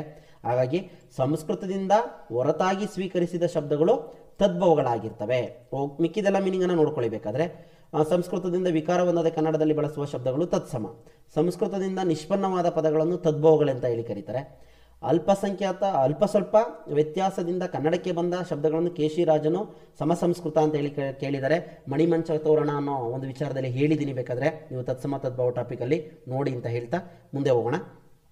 ನೆಕ್ಸ್ಟು ಈ ಮುಂದಿನ ಹೇಳಿಕೆಗಳಲ್ಲಿ ಸರಿಯಾದ ಹೇಳಿಕೆ ಅಥವಾ ಹೇಳಿಕೆಗಳನ್ನು ಗುರುತಿಸಿ ಅಂತ ಹೇಳಿದ್ದಾರೆ. ಚತುರ್ಥಿ ವಿಭಕ್ತಿಯು 3 ಪ್ರತ್ಯಯಗಳನ್ನು ಹೊಂದಿರುತ್ತೆ ಅಂತ ಹೇಳಿದ್ದಾರೆ. ಸಪ್ತಮಿ ವಿಭಕ್ತಿಯು 4 ಪ್ರತ್ಯಯಗಳನ್ನು ಹೊಂದಿರುತ್ತೆ ಅಂತ ಹೇಳಿದ್ದಾರೆ. ಸಂಬೋಧನಾ ವಿಭಕ್ತಿಯು 3 ಪ್ರತ್ಯಯಗಳನ್ನು ಹೊಂದಿದೆ ಅಂತ ಹೇಳಿದ್ದಾರೆ. ಇಲ್ಲಿ ಸರಿಯಾದಂಥ ಹೇಳಿಕೆ ಯಾವುದು ಅಂತಂದರೆ ಎ ಮತ್ತು ಸಿ ಸರಿಯಾದಂಥ ಉತ್ತರ ಆಗಿರ್ತವೆ. ಓಕೆನಾ. ಇಲ್ಲಿ ಬಿ ಸರಿಯಾದಂಥ ಉತ್ತರ ಆಗಿರೋದಿಲ್ಲ. ಇದನ್ನು ಕೂಡ ವಿಭಕ್ತಿ ಪ್ರತ್ಯಯಗಳಲ್ಲಿ ಹೇಳಿದ್ದೀವಿ. ಸಾಕಷ್ಟು ಕೂಲಂಕುಷವಾಗಿ ಕಂಟೆಂಟನ್ನು ನಿಮಗೆ ತಲುಪಿಸುವಂಥ ಪ್ರಯತ್ನ ಮಾಡಿದ್ದೀನಿ ಅಂತ ಹೇಳ್ತಾ ಮುಂದೆ ಹೋಗೋಣ. ಹರಿಸಮಾಸ ದೋಷ ಯಾವ ಸಂದರ್ಭದಲ್ಲಿ ಕಂಡುಬರುವುದಿಲ್ಲ ಅಂದರೆ ಸ್ನೇಹಿತರೆ ಎಲ್ಲ ಹೇಳಿದ್ದೀವಿ. ಇದನ್ನು ಕೂಡ ಬೇಕಾದ್ರೆ ನೀವು ನೋಡ್ಕೊಳ್ಳಿ ಅಂತ ಹೇಳ್ತಾ, ಬಿರುದಾವಳಿ, ಕ್ರಿಯಾ ಸಮಾಸ, ಗಮಕ ಸಮಾಸ ಪ್ಲಸ್ ಕರ್ಮಧಾರೆಯ ಸಮಾಸ ಇವುಗಳಲ್ಲಿ ಹರಿಸಮಾಸ ದೋಷವಿಲ್ಲ ಅಂತ ಹೇಳಿದ್ದೀವಿ. ಚೆನ್ನಾಗಿ ನೆನ್ಪಿಟ್ಕೊಳ್ಳಿ. ಯಾವುದ್ಯಾವುದರಲ್ಲಿ ಅಂತಂದರೆ ಬಿರುದಾವಳಿ, ಕ್ರಿಯಾ ಸಮಾಸ, ಗಮಕ ಸಮಾಸ, ಕರ್ಮಧಾರೆಯ ಸಮಾಸಗಳಲ್ಲಿ ಹರಿಸಮಾಸ ದೋಷವನ್ನು ನಾವು ನೋಡಬಾರ್ದು ಅಂತ ಹೇಳಿದ್ದೀವಿ. ಇದ್ರ ಜೊತೆಗೆ ಒಂದು ಕರ್ಮಧಾರೆಯ ಸಮಾಸವನ್ನು ಸೇರಿಸ್ಕೊಳ್ಳಿ, ಮುಂದೆ ಎಕ್ಸಾಮ್ಗೆ ಅನುಕೂಲ ಆಗುತ್ತೆ ಅಂತ ಹೇಳ್ತಾ ಸರಿಯಾದಂಥ ಉತ್ತರ 1ನೇದಾಗಿರುತ್ತೆ. ನೆಕ್ಸ್ಟು ಭೀಮನು ತನ್ನ ಬಲಗಾಲಿನಿಂದ ಚೆಂಡನ್ನು ಒದ್ದನು. ಈ ವಾಕ್ಯದಲ್ಲಿ ಬಳಕೆಯಾಗಿರುವ ಪ್ರತ್ಯಯವನ್ನು ಕಾಲಾನುಕ್ರಮದಲ್ಲಿ ಬರೀರಿ ಅಂತ ಹೇಳಿದ್ದಾರೆ. ಇಲ್ಲಿ ಕಾರಕಾರ್ಥಗಳನ್ನು ಬರೀರಿ ಅಂತ ಹೇಳಿದ್ದಾರೆ. ಹಾಗಾಗಿ ಇಲ್ಲಿ ವಿಭಕ್ತಿ ಪ್ರತ್ಯಯಗಳ ಕಾಲಕಾರ್ಥವನ್ನು ನೋಡ್ಕೊಳ್ಳಿ. ಅಂದರೆ ಇಲ್ಲಿ 4ನೇದು ಸರಿಯಾದಂಥ ಉತ್ತರ ಆಗುತ್ತೆ. ಆಲ್ರೆಡಿ ಹೇಳಿದ್ದೀವಿ, ಕರ್ತೃಾರ್ಥ, ಕರ್ಮಾರ್ಥ, ಕರಣಾರ್ಥ, ಸಂಪ್ರದಾನ, ಅಪದಾನ, ಸಂಬಂಧ, ಅಧಿಕರಣ ಅಂತ ನೋಡ್ಕೊಳ್ಳಿ, ನಿಮಗೆ ಗೊತ್ತಾಗುತ್ತೆ ಅಂತ ಹೇಳ್ತಾ ಮುಂದೆ ಹೋಗೋಣ. ಅಕ್ಷರದೋಷ ಅಂದರೆ ಇಲ್ಲಿ 1ನೇದಕ್ಕೆ 2ನೇದು ಕರ್ತೃಾರ್ಥ ಆಗುತ್ತೆ ಉ ಅನ್ನೋದಕ್ಕೆ. ನೆಕ್ಸ್ಟು 2ನೇದಕ್ಕೆ ಚೆಂಡನ್ನು ಕರ್ತೃಾರ್ಥ ಕರ್ಮಾರ್ಥ ಆಗುತ್ತೆ. ತನ್ನ ಅನ್ನೋದಕ್ಕೆ ಸಂಭಾವನಾರ್ಥ ಆಗುತ್ತೆ, ಸಂಭಾವನಾರ್ಥ ಆಗುತ್ತೆ. ಇಂದ ಸಾಧನಾರ್ಥ ಆಗುತ್ತೆ. ಹಾಗಾಗಿ ಇವನ್ನ ನೋಡ್ಕೊಳ್ಳಿ ಅಂತ ಹೇಳ್ತಾ ಮುಂದೆ ಹೋಗೋಣ. ನೆಕ್ಸ್ಟು ಅಕ್ಷರದೋಷ ಇಲ್ಲದ ಪದವನ್ನು ಗುರುತಿಸಿ ಅಂತ ಹೇಳಿದ್ದಾರೆ. ಇಲ್ಲಿ ಕನ್ಫ್ಯೂಸ್ ಸ್ನೇಹಿತರೆ, ಅಷ್ಟೈಶ್ವರ್ಯಲ್ಲಿ ಮೊದಲನೇ ಕೊಟ್ಬಿಟ್ಟಿದ್ರೆ ಕರೆಕ್ಟ್ ಆಗ್ತಿತ್ತು. ಧನಸ್ಸುಗೆ ಒಕ್ಕಲ ಕೊಡಬೇಕಾಗಿತ್ತು, ಅದನ್ನು ಕೊಟ್ಟಿಲ್ಲ. ಆಶೀರ್ವಚನ ಇಲ್ಲಿ ಸರಿಯಾದ ಆಶೀರ್ವಚನ ಇದು ಸರಿಯಾದಂಥ ಇದು ಸರಿಯಾದಂಥ ಉತ್ತರ ಆಗಿರುತ್ತೆ ಸ್ನೇಹಿತರೆ. ಸಚ್ಚಿದಾನಂದ ಚೀಗೆ ಚಾವತ್ ಕೊಡಬೇಕಾಗಿತ್ತು, ಹಾಗಾಗಿ ಇಲ್ಲಿ ಸರಿಯಾದಂಥ ಉತ್ತರ ಆಶೀರ್ವಚನ ಅಂತಕ್ಕಂಥದ್ದು ಸರಿಯಾದಂಥ ಉತ್ತರ ಆಗಿರುತ್ತೆ. ಇದನ್ನೊಂದನ್ನು ನೋಡ್ಕೊಳ್ಳಿ. ನೆಕ್ಸ್ಟು ಮುಂದೆ ಹೋಗೋಣ. ಕರ್ಮಧಾರಯ ಸಮಾಸಕ್ಕೆ ಸಂಬಂಧಿಸಿದಂತೆ ಮುಂದಿನ ಯಾವ ಹೇಳಿಕೆಗಳು ತಪ್ಪಾಗಿವೆ ಅಂತ ಹೇಳಿದ್ದಾರೆ. ಎಲ್ಲ ಹೇಳಿಕೆಗಳು ಸ್ನೇಹಿತರೆ ನೋಡಿ ಹೇಳಿದ್ದೀನಿ, ಸಾಕಷ್ಟು ಹೇಳಿದ್ದೀನಿ. ಕರ್ಮಧಾರಯ ಸಮಾಸದಲ್ಲಿ ಪೂರ್ವೋತ್ತರ ಪದಗಳು ಲಿಂಗ ವಚನ ವಿಭಕ್ತಿ ಪ್ರತ್ಯಯಗಳಿಂದ ಸಮನಾಗಿರ್ತವೆ, ಉತ್ತರ ಪದಾರ್ಥ ಪ್ರಧಾನವಾಗಿರುತ್ತೆ. ಪೂರ್ಣೋತ್ತರ ಪದಗಳು ಉಪಮಾನ ಉಪಮೇಯಗಳಿಂದ ಕೂಡಿರ್ತವೆ. ಇಲ್ಲಿ ಕನ್ಫ್ಯೂಸ್ ಆಗುವಂಥದ್ದು ಅವಧಾರಣ ಪೂರ್ವ ಕರ್ಮಧಾರಯ ಸಮಾಸ ಎಂಬ ಒಳಭೇದವಿದೆ. ಕರೆಕ್ಟ್, ಅದು ಇದೆ ಒಳಭೇದ. ಓಕೆನಾ? ಹಾಗಾಗಿ ಇಲ್ಲಿ ABCD ಎಲ್ಲವೂ ಕೂಡ ಸರಿಯಾಗಿದ್ದಾವೆ. ತಪ್ಪಾಗಿರುವಂಥ ಹೇಳಿಕೆ ಯಾವುದೂ ಇಲ್ಲ. ಸ್ತ್ರೀ ಎಂಬ ಪದದಲ್ಲಿ ಇರುವ ವ್ಯಂಜನಗಳ ಸಂಖ್ಯೆ 3 ಬರುತ್ತೆ. ಇದನ್ನು ಗುಣಿತಾಕ್ಷರ ಟಾಪಿಕಲ್ಲಿ ಹೇಳಿದ್ದೀವಿ ಹೇಗೆ ಬಿಡಿಸಿ ಬರೆಯೋದು ಅಂತೇಳಿ ನೋಡ್ಕೊಳ್ಳಿ. ನೆಕ್ಸ್ಟು ಅನುಸ್ವಾರ ಮತ್ತು ವಿಸರ್ಗ ಎರಡನ್ನೂ ಒಳಗೊಂಡಿರುವ ಪದಗಳಲ್ಲಿ ತಪ್ಪಾದ ಪದ ಯಾವುದು ಅಂತ ಹೇಳಿದ್ದಾರೆ. ಇಲ್ಲಿ ತಪ್ಪಾಗಿರುವಂಥದ್ದು ತೇಜ ಪುಂದ ಅಂತಕ್ಕಂಥದ್ದು, ಅದನ್ನು ಹೇಳೋದಿಲ್ಲ. ಮಿಕ್ಕಿದೆಲ್ಲ ಕೂಡ ಕರೆಕ್ಟ್ ಇದ್ದಾವೆ, ಇದು ತಪ್ಪಾಗಿರುತ್ತೆ. ನೆಕ್ಸ್ಟು ಮಗು ಹಾಲನ್ನು ಕುಡಿಯಿತು. ಈ ವಾಕ್ಯದಲ್ಲಿ ಗೆರೆ ಎಳೆದಿರುವ ಪದದ ಧಾತುವಿಗೆ ಸೇರಿದ ಆಖ್ಯಾತ ಪ್ರತ್ಯಯ ಯಾವುದು ಅಂತ ಹೇಳಿ ಕೇಳಿದ್ದಾರೆ. ಇಲ್ಲಿ ಕುಡಿ ಅಂತಕ್ಕಂಥದ್ದು ಏನಾಗಿರುತ್ತೆ? ಆಖ್ಯಾತ ಪ್ರತ್ಯಯ ಆಗಿರುತ್ತೆ. ಓಕೆನಾ? ಕುಡಿಯಿತು ಎಸ್ ಆಖ್ಯಾತ ಪ್ರತ್ಯಯ ಆಗಿರುತ್ತೆ. ನೆಕ್ಸ್ಟು ಆದಿತ್ಯೋದಯಂ ಈ ಪದವನ್ನು ಬಿಡಿಸಿ ಬರೆದಾಗ ಏನಾಗುತ್ತೆ ಅಂತ ಕೇಳಿದರೆ ಆದಿತ್ಯ ಪ್ಲಸ್ ಉದಯಂ, ಆದಿತ್ಯೋದಯಂ ಇದು ಸರಿಯಾದಂಥ ಉತ್ತರ, ಬಿಡಿಸಿ ಬರೆಯುವಂಥ ಕ್ರಮ ಆಗಿರುತ್ತೆ. ನೆಕ್ಸ್ಟು 59ನೇದು ಸರಿಯಾದ ಜೋಡಿಗಳನ್ನು ಗುರುತಿಸಿ ಅಂತೇಳಿ, ಜೋಡಿಯನ್ನು ಅಥವಾ ಜೋಡಿಗಳನ್ನು ಗುರುತಿಸಿ ಅಂತ ಹೇಳ್ಬಿಟ್ಟು ಇಲ್ಲಿ ಪಳಪಳ ಜುಳು ಜುಳು ಅನುಕರಣವೇ ಆಗುತ್ತೆ. ಡಣ ಸರಸರ ಏನಾಗುತ್ತೆ? ಅನುಕರಣವೇ ಆಗುತ್ತೆ. ಒಂದೊಂದು ಒಮ್ಮೊಮ್ಮೆ ಏನಾಗಿರುತ್ತೆ ಇಲ್ಲಿ ಅಂತಂದರೆ ಇದು ದ್ವಿರುಕ್ತಿ ಆಗಿರುತ್ತೆ. ನೆಕ್ಸ್ಟ್ ಬೇಗ ಬೇಗ ಸುಯ್ಯನೆ ಇದು ಎರಡು ಕೂಡ ಮಿಸ್ ಮ್ಯಾಚ್ ಆಗಿರುತ್ತೆ. ಹಾಗಾಗಿ ಇಲ್ಲಿ ಸರಿಯಾದಂಥ ಉತ್ತರ ಯಾವುದು ಅಂತಂದರೆ ಅನುಕರಣ ವ್ಯಯಕ್ಕೆ ಸಂಬಂಧಪಟ್ಟ ಹಾಗೆ ಸಿ ಸರಿಯಾದಂಥ ಉತ್ತರ ಆಗಿರುತ್ತೆ. ಎ ಮತ್ತು ಸಿಗಳು ಏನಾಗಿದ್ದಾವೆ? ಸರಿಯಾದಂಥ ಹೊಂದಾಣಿಕೆ ಆಗಿರ್ತಕ್ಕಂಥ ಜೋಡಿಗಳಾಗಿದ್ದಾವೆ. ನೆಕ್ಸ್ಟು ದೊಡ್ಡ ಹುಡುಗನು ಈ ಸಮಾಸ ಪದವನ್ನು ವಿಗ್ರಹ ರೂಪದಲ್ಲಿ ಬರೆದಾಗ ನೋಡಿ, ದೊಡ್ಡಾದ ಹುಡುಗ ಅಂತ ಬರೆಯೋದಿಲ್ಲ, ದೊಡ್ಡದಾದ ಹುಡುಗ ಅಂತಲೂ ಕೂಡ ಬಿಡಿಸಿ ಬರೆಯೋದಿಲ್ಲ, ದೊಡ್ಡ ಹುಡುಗ ಅಂತಲೂ ಬರೆಯೋದಿಲ್ಲ. ದೊಡ್ಡವನು ಪ್ಲಸ್ ಹುಡುಗ, ದೊಡ್ಡ ಹುಡುಗ ಆಗುತ್ತೆ. ಓಕೆನಾ? ದೊಡ್ಡವನು ಪ್ಲಸ್ ಹುಡುಗ, ದೊಡ್ಡ ಹುಡುಗ ಅಂತ ಹೇಳಿ.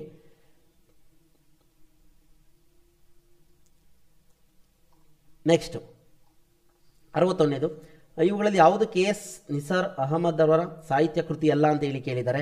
ಇಲ್ಲಿ ದೀಪದ ಮಲ್ಲಿ ಅಂತಕ್ಕಂಥದ್ದು KS ನರಸಿಂಹಸ್ವಾಮಿ ಅವರ ಕೃತಿ ಅಲ್ಲ. ಓಕೆನಾ? ಸಾರಿ, ಇಲ್ಲಿ ದೀಪದ ಮಲ್ಲಿ ಅಂತಕ್ಕಂಥದ್ದು KS ನರಸಿಂಹಸ್ವಾಮಿ ಅವರ ಕೃತಿಯಾಗಿರುತ್ತೆ.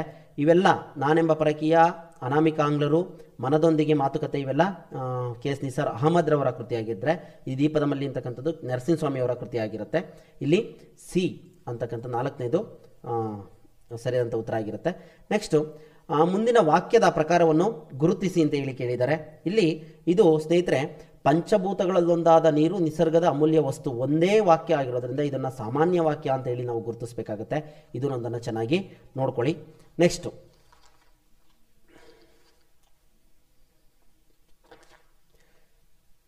ಮುಂದೆ ಹೋಗೋಣ. ಕೆಳಗಿನ ಪದಗಳಲ್ಲಿ ಗುಂಪಿಗೆ ಸೇರಿದ ಗುಂಪನ್ನು ಗುರುತಿಸಿ ಅಂತ ಹೇಳಿ ಕೇಳಿದ್ದಾರೆ. ಇಲ್ಲಿ ಯಾವುದು ಗುಂಪಿಗೆ ಸೇರೋದಿಲ್ಲ ಅಂದರೆ ಇವೆಲ್ಲ ಅನ್ಯ ದೇಶೀಯ ಪದಗಳಾದರೆ ಅಜ್ಜ, ಅಕ್ಕಿ, ತಿಳಿ, ನಿದ್ದೆ ಇವೆಲ್ಲ ದೇಶೀಯ ಪದಗಳಾಗಿರ್ತವೆ. ಹಾಗಾಗಿ ನೋಡ್ಕೊಳ್ಳಿ. ಜಮೀನು ಇವೆಲ್ಲ ಹಿಂದೂಸ್ತಾನಿ ಪಾರ್ಸಿಯಿಂದ ಬಂದರೆ, ಲಾಯರು, ಕಾಡು, ಫೀಸು, ಕಾಲೇಜು ಇವೆಲ್ಲ ಇಂಗ್ಲೀಷಿಂದ ಬಂದರೆ, ಅಲಮಾರು ಇವೆಲ್ಲ ಪೋರ್ಚುಗೀಸಿಂದ ಬಂದಿದ್ದಾವೆ. ಆದರೆ ಅಜ್ಜ, ಅಕ್ಕಿ, ತಿಳಿ ಅನ್ನೋದು ಅಚ್ಚಗನ್ನಡ ಶಬ್ದಗಳಾಗಿರ್ತವೆ. ಹಾಗಾಗಿ ಇದು ಸೇರೋದಿಲ್ಲ. ಕುಲಾಲ ಚಕ್ರ ಎಂಬುದು ಮಡಕೆ ಮಾಡಲು ಬಳಸಿದ ಕುಂಬಾರನು ಬಳಸುವ ಸಾಧನ ಅಂತಕ್ಕಂಥದ್ದು ಕುಲಾಲ ಚಕ್ರ ಅಂತೇಳಿ ಕರಿತೀವಿ. ನೆಕ್ಸ್ಟು ಹೊಂದಿಸಿ ಬರೆಯಿರಿ. ಇಲ್ಲಿ ಯಾವುದು ಸರಿಯಾದಂಥ ಉತ್ತರ ಅಂದರೆ 3ನೇದು ಸರಿಯಾದಂಥ ಉತ್ತರ ಆಗಿರುತ್ತೆ. ಏನೇನು ಅಂತ ನೋಡ್ತಾ ಹೋಗೋಣ ಬನ್ನಿ. ಜೋಗದ ಸಿರಿ ಬೆಳಕಿನಲ್ಲಿ ಯಾರ್ದು ಅಂತಂದರೆ KS ನಿಸಾರ್ ಅಹಮದ್ ರವ್ರದ್ದಾಗಿರುತ್ತೆ. ಮೂಡಲ ಮನೆಯ ಮುತ್ತಿನ ನೀರಿನ ದ ರಾ ಬೇಂದ್ರೆಯವರಾಗಿರುತ್ತೆ. ಆನಂದಮಯ ಈ ಜಗಹೃದಯ ಅಂತಕ್ಕಂಥದ್ದು ಕುವೆಂಪುರವ್ರದ್ದಾಗಿರುತ್ತೆ. ನೆಕ್ಸ್ಟು ಅಚ್ಚೇವು ಕನ್ನಡದ ದೀಪ DS ಕರ್ಕಿ ಅವ್ರದ್ದಾಗಿರುತ್ತೆ. ಇದು ಸರಿಯಾದಂಥ ಉತ್ತರ ಅಂತ ಹೇಳ್ತಾ ನೆಕ್ಸ್ಟ್ ಮುಂದೆ ಹೋಗೋಣ. KP ಪೂರ್ಣಚಂದ್ರ ತೇಜಸ್ವಿ ಅವರ ಕೃಷ್ಣೇಗೌಡನ ಆನೆ ಎಂಬುದು ಯಾವ ಸಾಹಿತ್ಯ ಅಂತಂದರೆ ನೀಳ್ಗತೆ ಅಂತಕ್ಕಂಥದ್ದು ಇಲ್ಲಿ ಸರಿಯಾದಂಥ ಉತ್ತರ ಆಗಿರುತ್ತೆ.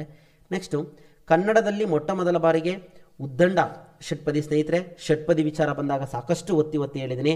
ಉದ್ದಂಡ ಷಟ್ಪದಿಯನ್ನು ಬಳಸಿ ಮಾತ್ರ ರಚನೆ ಆಗಿರ್ತಕ್ಕಂಥ ಸಾಹಿತ್ಯ ಯಾವುದು ಅಂತಂದರೆ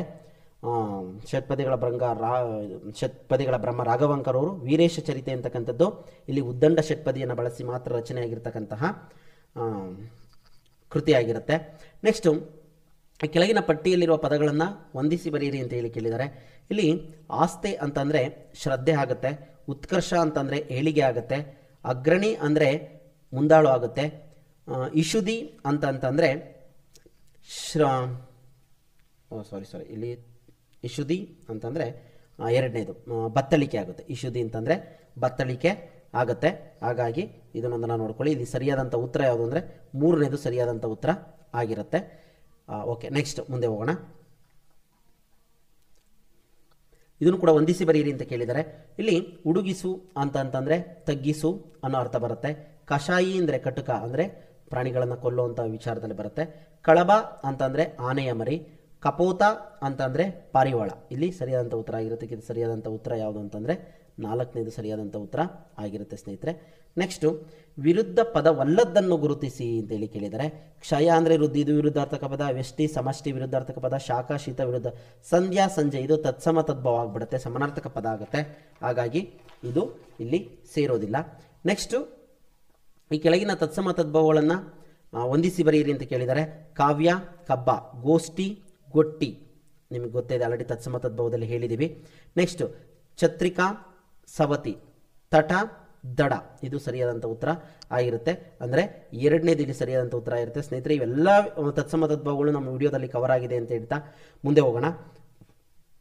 ಮನೆಯ ತನಕ ಅಂತಕ್ಕಂಥದ್ದು ತದ್ದಿತ ಅಂತ ಅವ್ಯಯ ಆಗುತ್ತೆ. ತನಕ, ಓಸ್ಕರ, ಹೊರಗೆ ಇವೆಲ್ಲ ಬಂದರೆ ಏನಾಗಿರುತ್ತೆ ತದ್ದಿತ ಅಂತ ಅವ್ಯಯ ಅಂತ ಹೇಳಿದ್ದೀವಿ, ನೋಡ್ಕೊಳ್ಳಿ. ಕೃದಂತ ಭಾವನಾಮಕ್ಕೆ ಉದಾಹರಣೆ ಅಂತಂದರೆ ಹಿರಿತನ ಅಂತಕ್ಕಂಥದ್ದು ಭಾವನೆಯನ್ನು ಸೂಚಿಸ್ತಕ್ಕಂಥದ್ದು ಇಲ್ಲಿ ಕೃದಂತ ಭಾವನಾಮ ಆಗಿರುತ್ತೆ. ನೆಕ್ಸ್ಟು 74ನೇದು ಈ ಮುಂದಿನ ವಾಕ್ಯಗಳನ್ನು ಸರಿಯಾದ ಕ್ರಮದಲ್ಲಿ ಜೋಡಿಸಿ ಅರ್ಥಪೂರ್ಣ ವಾಕ್ಯವನ್ನು ರಚಿಸಿ ಅಂತ ಹೇಳಿದ್ದಾರೆ. ಇಲ್ಲಿ ಬಿ ಎರಡನೇದು ಸರಿಯಾದಂಥ ಉತ್ತರ ಆಗಿರುತ್ತೆ. ನೋಡ್ಕೊಳ್ಳಿ, ಬಿ ಅಂತಂದರೆ ಇಲ್ಲಿಂದ ನನಗೆ ಬಿಸಿ ರಕ್ತದ 100 ಯುವಕರನ್ನು ಕೊಡಿ, ನಾನು ನಿಮಗೆ ಸ್ವಾತಂತ್ರ್ಯವನ್ನು ತಂದು ಕೊಡುತ್ತೇನೆ ಅಂತಕ್ಕಂಥ ಸರಿಯಾದಂಥ ಉತ್ತರ ಆಗಿರುತ್ತೆ. ನೆಕ್ಸ್ಟು ಪಾಲಿಗೆ ಬಂದದ್ದು ಪಂಚಾಮೃತ. ಈ ವಾಕ್ಯ ಸೂಚಿಸುವ ಅರ್ಥ ಏನು ಅಂತ ಹೇಳಿದರೆ ದೊರೆತದ್ದರಲ್ಲಿಯೇ ಸಂತೃಪ್ತನಾಗಬೇಕು ಅಂತಕ್ಕಂಥದ್ದು ಸರಿಯಾದಂಥ ಉತ್ತರ ಆಗಿರುತ್ತೆ.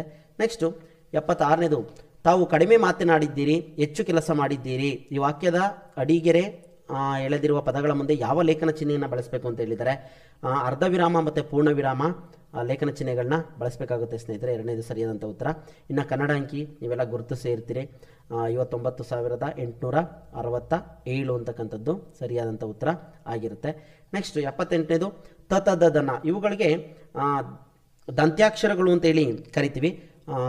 ಹಾಗಾಗಿ ಇಲ್ಲಿ ಲ ಮತ್ತು ಸ ಇವೆರಡೂ ಕೂಡ ಏನಾಗ್ತವೆ ದಂತ್ಯಾಕ್ಷರಗಳ ಗುಂಪಿಗೆ ಸೇರ್ತವೆ. ಹಾಗಾಗಿ ಬಿ ಅಂತ ಮೂರನೇದು ಸರಿಯಾದಂಥ ಉತ್ತರ ಆಗಿರುತ್ತೆ ಸ್ನೇಹಿತರೆ.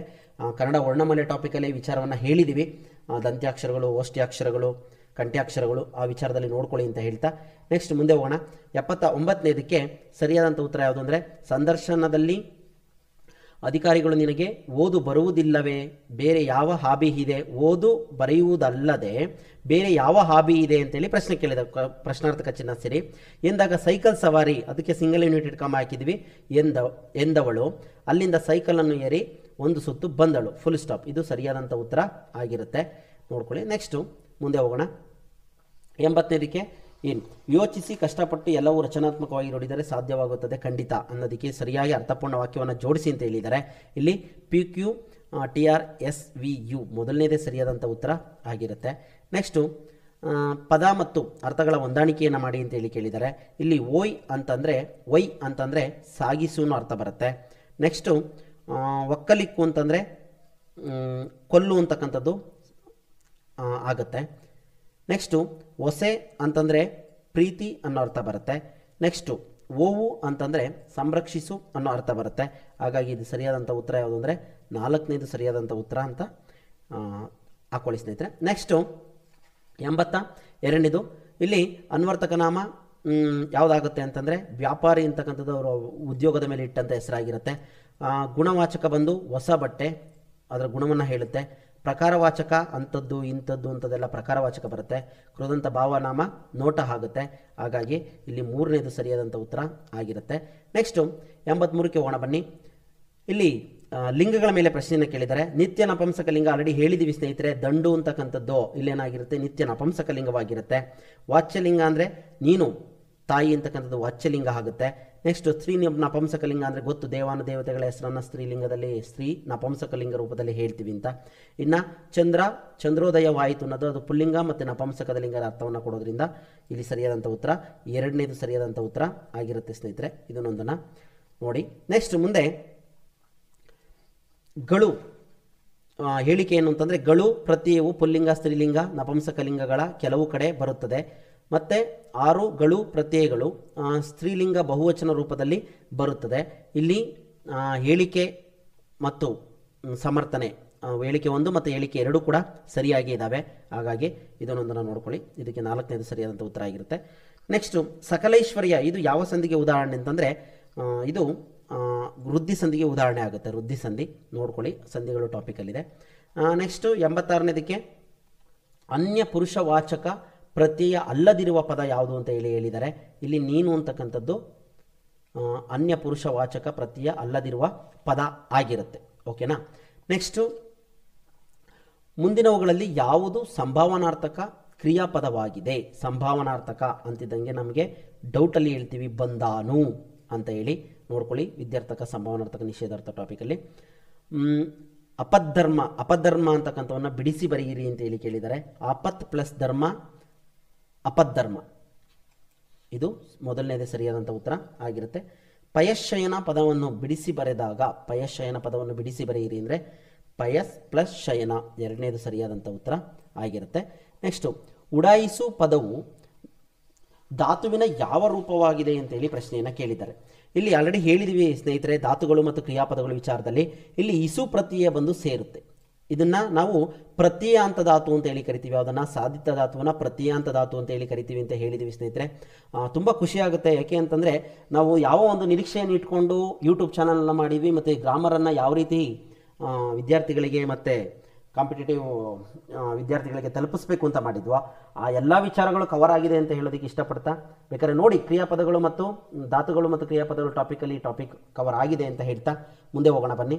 ನೆಕ್ಸ್ಟು ಮೊದಲೆರಡು ಪದಗಳಿಗೆ ಸಂಬಂಧವಿರುವಂತೆ ಮೂರನೇ ಪದಕ್ಕೆ ಸಂಬಂಧಿಸಿದ ಪದವನ್ನು ರೂಪವನ್ನು ಬರೀರಿ ಅಂತ ಹೇಳಿದ್ದಾರೆ. ವಿಘಟಿಕ ವಿಗಳಿಗೆ ಅಂತಂದರೆ ಉದ್ಘೋಷಣೆ ಉಜ್ಜವಣೆ ಅಂತಕ್ಕಂಥದ್ದು ಸರಿಯಾದಂಥ ಉತ್ತರ ಆಗಿರುತ್ತೆ.